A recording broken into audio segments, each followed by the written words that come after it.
Hi there, welcome back to English at Dumission. আমরা আজকে কথা বলবো সেমি মোডালস নিয়ে। আসলে এত বেশি থিওরিটিক্যালি আলোচনা না করলেও চলে। যত মোডাল আছে সবগুলাই মোডাল সিম্পলি। কিন্তু কিছু মোডাল আছে যারা মেইন ভার্ব হিসেবে বসতে পারে, আবার মোডাল অক্সিলারি হিসেবে বসতে পারে যেমন নিড এবং ডেয়ার। আর কিছু আছে যাদের ভিতরে মোডালস হচ্ছে pure single word can, could, may, might এগুলো। বাকি ডাবল যেগুলো আছে এবং যে মোডালের সাথে আরো কিছু শব্দ বা ফ্রেজ যুক্ত আছে তাদেরকে আসলে পেরিফ্রাস্টিক মডেলস বলে। আমরা একটু দেখি semi modals they function like modals and main verb. যে সমস্ত ভার্ব দুই ধরনের কাজে ব্যবহার করা যায়, কখনো মোডালস হিসেবে, কখনো মেইন ভার্ব হিসেবে, তাদেরকে আমরা সেমি মোডালস বলি। কারা আছে এই কাতারে? এই কাতারে নিড আছে, নিডের মোডাল হিসেবে ব্যবহার আছে, আবার মেইন ভার্ব হিসেবে আছে। ডেয়ার আছে, ডেয়ারের পরে ডেয়ার মেইন ভার্ব হিসেবে ব্যবহার করা যায়, মোডাল অক্সিলারি হিসেবে ব্যবহার করা যায়। ইউজ টু আছে, মোডাল অক্সিলারি হিসেবে ব্যবহার করা যায়, মেইন ভার্ব হিসেবে ব্যবহার করা যায়। আর ওট টু এর পিওর হচ্ছে ওট, তারপরে টু আছে, এই কারণে এটাকে আমরা কি বলছি, এটাকে আমরা সেমি মোডাল বলেছি। নিড টু এর দেখো মেইন ভার্ব হিসেবে যখন বসে তখন তারপরে নিডের পরে টু বসে, যেমন নিড টু, তারপরে ফিনিশ। মোডাল হিসেবে তখন কিন্তু টু বসবে না, ইউ নিড নট ওরি, টু বসে নেই। ডেয়ার মেইন ভার্ব হিসেবে হি ডেয়ার এর পরে দেখো টু বসছে, তার মানে এটা মেইন ভার্ব। আর মোডাল হিসেবে হি ডেয়ার নট, ডেয়ার এর পরে নট বসছে, অর্থাৎ এটা মোডাল অক্সিলারি হিসেবে বসছে।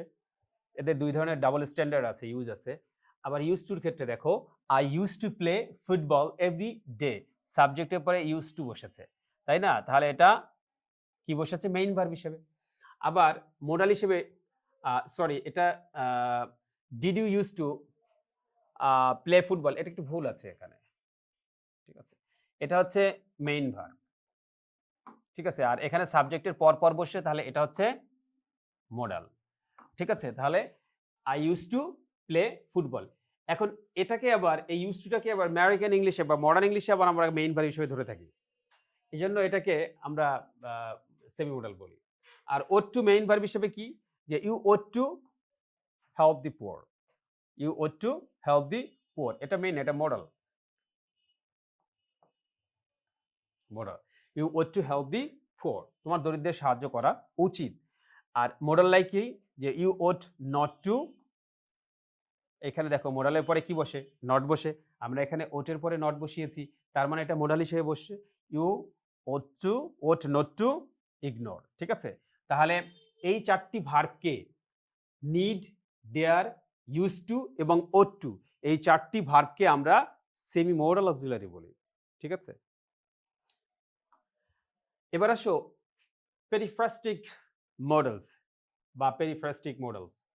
Periphrastic modals are phrases that function like modal verbs. অর্থাৎ এগুলো হচ্ছে দুই বা ততোধিক শব্দ নিয়ে গঠিত এবং এদের ফাংশনটা কিছুটা মোডাল ভার্বসের মতো, অর্থাৎ এদের পরে সবসময় ভার্বের বেস ফর্ম বসে। যেমন দে এক্সপ্রেস মোডালিটি, অর্থাৎ মোডালিটি মানে কি? নেসেসিটি, প্রয়োজন, তারপরে সম্ভাবনা পসিবিলিটি, অব্লিগেশন বাধ্যকতা, অ্যাবিলিটি সক্ষমতা, অ্যাডভাইস উপদেশ, এটসেট্রা। এরকম মোডালিটি বা এরকম অর্থ প্রকাশ করার জন্য এই যেগুলো এখন বলবো এই মোডালস গুলো কাজ করে। যেমন they are made up of multiple words, usually a modal like verb plus another verb, often an infinitive. অর্থাৎ এদের পরে সবসময় টু থাকে, ঠিক আছে? তাই এদেরকে পেরিফ্রাস্টিক বা পেরিফ্রাস্টিক মডেলস বলা হয়, ঠিক আছে? আনলাইক সিঙ্গেল ওয়ার্ড মডেলস, অর্থাৎ একটা শব্দ দিয়ে গঠিত যে মডেলগুলো আছে সেগুলো কি pure modals, can, may, must, এদের মতো কিন্তু এরা না।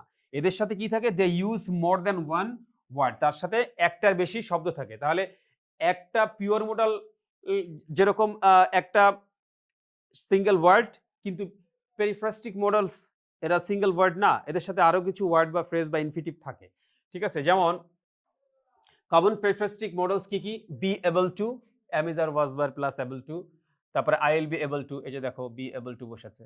তারপরে বি গোয়িং টু, তারপরে এক্সপ্রেস ফিউচার ইন্টেনশন বা plan, she is going to travel to Dhaka next week, এইখানে দেখো ইজ গোয়িং টু বসছে।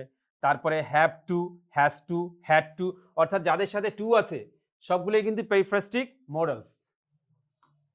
তো আমরা এগুলো আমাদের জানার জন্য জানা, ঠিক আছে? এগুলোর যে আসলে খুব বেশি কোথাও আমাদের ব্যবহার আছে আমাদের একাডেমিক লাইফে বা কোনো কম্পিটিটিভ এক্সাম লাইফে আমাদের কি এগুলোর খুব একটা দরকার আছে? না। এটা অনেক অ্যাডভান্স লেভেলে, হায়ার লেভেলের জিনিস। তো এগুলো তোমাদের জাস্ট মনে রাখা উচিত বা মনে রাখতে পারো যে আ কমন পেরিফেরাস্টিক মডালস এগুলো। ঠিক আছে? তো আশা করি তোমাদের মডালস এর যত সমস্যা সব সমাধান হয়ে গেছে। বারবার দেখো, প্রবলেম গুলো সর্ট আউট করো, তারপর না বুঝলে কমেন্ট করো। ঠিক আছে? Thank you very much.